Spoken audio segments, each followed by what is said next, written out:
For all of your player news, make sure to go to NBCSports.com. And we start with the topic that is Cooper Kupp potentially playing in Week 5. We got to hear from his head coach, Sean McVay, on the Sean McVay Show on the status of Cooper Kupp. I think you said, was it champagne problems? Did we say that? First world problems? We did. You got champagne problems. Yeah. Because hopefully the goal is to be able to get Cooper back. Before we put the cart before the horse, let's get him practicing. But, hopefully we're able to have him. And, man, you had another really good playmaker. And I think Cooper's done such a good job of mentoring Puka, even though he hasn't been playing through this first month.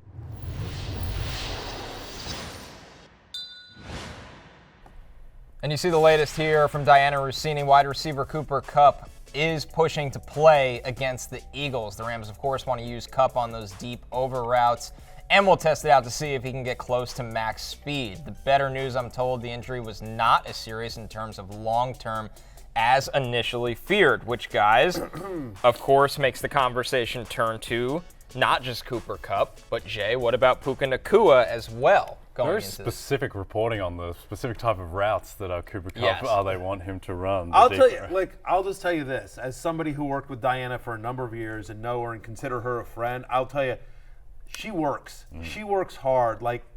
Usually, she has really good sources around the league. She does a really good job, I think. So anyway, my point is as far as in this job, and I wonder if you felt this when you were doing your betting job as well, there's certain reporters that that person's dialed in, sure. and that person's let me see if I can get a second source. Diane is one of those people that's really dialed in. Yep, no, absolutely. And look, in terms of Puka Nacua and how this impacts him, I guess for our purposes it doesn't really matter because you're going to be starting Puka Nacua. It's a matter of, is he going to be the guy who right now is on pace to break the all-time record for receiving yards and receptions in a season? Probably not. Is he going to be a borderline wide receiver 1, high-end wide receiver 2 anyway? Yes, I think absolutely. So I think that with the amount that they're throwing the ball as well, there's enough for two guys to eat in this offense. Yeah, this could be a Tyreek Hill, Jalen Waddle situation, a Jamar Chase, T. Higgins situation. Certainly, I think from last year. Last year, definitely. We got some problem with the ribs there for T. Higgins and Jamar Chase. I don't know. You got Puka Nacua. I think you have him ranked 5 or 6 this week. I got him at 6. I don't know if we'll be able to rank him that high once Cooper Kupp is back going healthy. But having them both in the top 12 is definitely in the realm of possibility there. It is, and so I tweeted this out just before the show. I quote tweeted Diana's tweet, and I just basically said, and also the Pro Football Talk report, that Cooper Kupp has officially been designated to return. So they've started the clock. They've officially started the clock for him to return. So he will be back on the field within 21 days. If he plays this week, I'm starting both. If Cooper Kupp's playing for the Eagles, playing against the Eagles, I should say, I'm starting him. I will have Puka ranked ahead of Kupp. But to your point, Jay, I don't think it matters. If they're active, you're starting them. And I don't know that there's a really decision, should I go Puka or this other guy? The answer is Puka. You're starting Puka even if Cooper Kupp is out there. And I think you're probably starting Cooper Kupp. Now I get you may have Tirico Hill because Puka Nacua was a free agent pickup.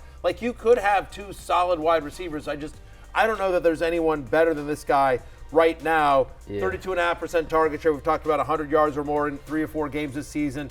Him and Justin Jefferson are the only 2 guys with over 500 receiving yards so far this year. And yes, we believe that this offense can support. They're throwing enough. Stafford's playing well enough that it can support 2 fantasy relevant wide receivers, as Lawrence mentions. Whether it's a Tyreek Hill, Jalen Waddle situation, Chase, T. Higgins kind of thing. Even Evans and Godwin back in the day. We've seen offenses support 2 fantasy relevant wide receivers, including an offense coached by Sean McVay. There were a number of years there where both Kupp and Robert Woods were top 20 fantasy wide receivers. Yeah, Brandon Cooks as well for a season. I think the other thing too is that they're going up against the Eagles, and Eagles defense hasn't been that great. No. Your boy, Sam Howell, future Hall of Famer. Sam Howell carved him up. Yes, from to this point, not identified Hall of Fame, but a Hall of Fame that Sam Howell will be a part of.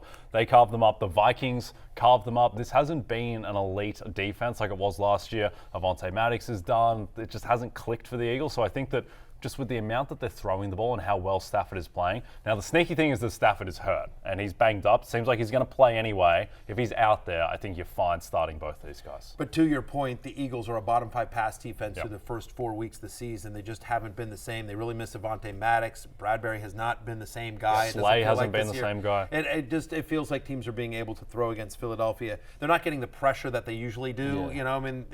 They're missing some guys as well on the defensive side. But it's interesting that you bring up how well future Hall of Famer Sam Howell played against the Philadelphia Eagles, because this is a conversation that we had just last week on this show, me and Lawrence did, about Sam Howell and, of course, his favorite quarterback, Desmond Ridder. Adam, can you do me a favor? Can you just roll the tape here that we found from last week's show? Bad day at the office for future Hall of Famer Sam Howell. That old quarterback, huh? Whew, man, look. He's still better than your quarterback. Hey, he wasn't in week 3. He wasn't in week 2, and he won't be in week 4. Okay.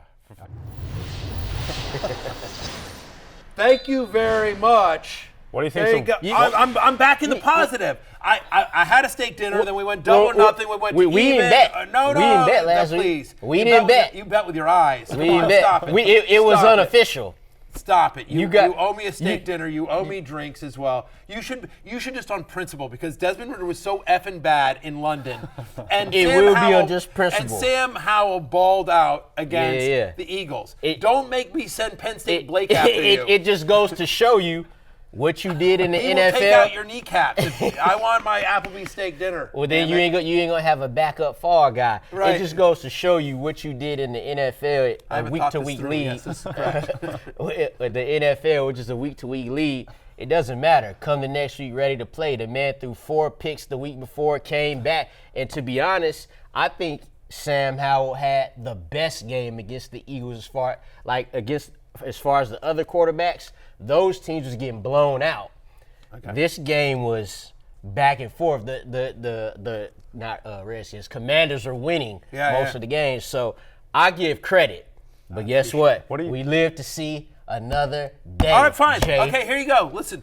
Now Ridder's playing the Texans. Yes, sir. I'm with that. You want to get another bet this week? I'm with that. Ridder versus Howell? And you got the Bears. All right, there you go. That's right. Stakes up, baby. Stakes up. There we go. I'm going to eat good in the neighborhood for like a month. This is going to go on until Taylor Heineke comes in, or which might be Jacoby about Brissett. halftime. No. Arthur Smith.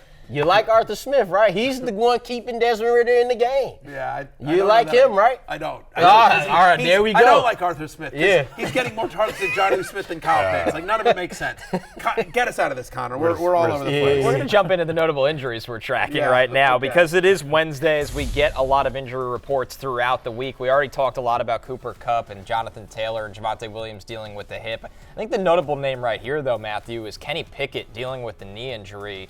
I mean, this could be a big deal for the Steelers' offense. I know Pickett has really, really struggled, but ideally you'd like him healthy and out there for the consistency. Right. I mean, listen, he hasn't been good, but I feel like he'll be better than Mitch Trubisky. Right. And just, you feel bad for the Steelers' offense. We thought a lot of good things were going to happen for the Steelers' offense based on the preseason, based on the way Pickett ended the season last year, but that hasn't come to fruition. And no Deontay Johnson.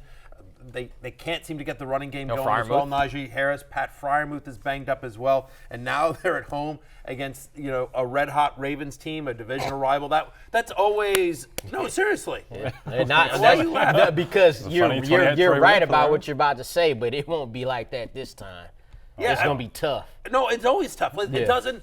That's one of those It literally is it's a college rivalry. It's literally it doesn't matter what the records are, whatever. Feels like Willis McGahee he plays in every single one of these games. It really does.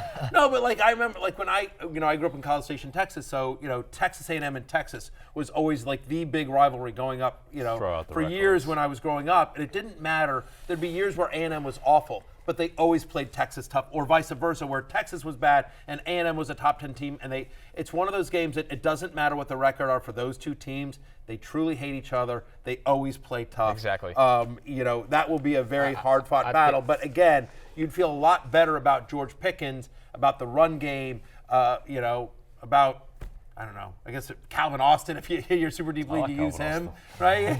Like you'd feel better about the Steelers as a whole if Kenny Pickett won under center. It's really, I guess, George Pickens when I think about it. I think it's a weird thing because Trubisky will give you, on average, a better level than Pickett has showed so far. But there's just no chance that Trubisky is a top 15 quarterback, and there is that chance that Pickett could eventually get there. I think that chance is dwindling, but Pickett has the highest ceiling. By the way, also Ravens are -4 in this game, which is shocking to me. Well, It that's feels what like I that was should be a going to bigger bring line. up. What you were saying about how, and Lamar has had trouble with the Steelers in the past.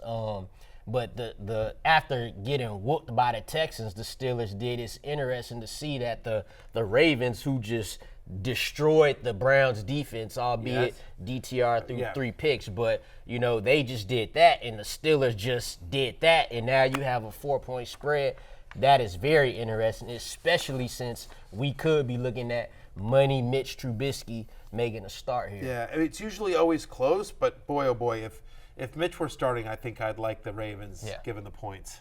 I'm with you. I think Trubisky might be better than the level that Pickett has shown so far, and it's still TJ Watt. That defense is better than the one that gave up 30 points. You'd take the points and you take the Steelers? No, I just think 4 is right. Okay. I wouldn't feel great either way. All right, fair enough. Hey, it's Matthew Berry from NBCSports.com and Rotoworld.com, and I want to thank you so much for watching whatever it is you just watched, or if nothing else, being too lazy to click out of the autoplay after this video started, after whatever it is you actually wanted to watch finished. But now that you're here, I'd like to take a moment here to ask you respectfully now, okay? I'm asking you respectfully to subscribe to the NFL on NBC YouTube channel. You'll get the latest Rotoworld fantasy news headlines, all sorts of great shows, including my own Fantasy Football Happy Hour. So go subscribe now. Again, I'm asking respectfully.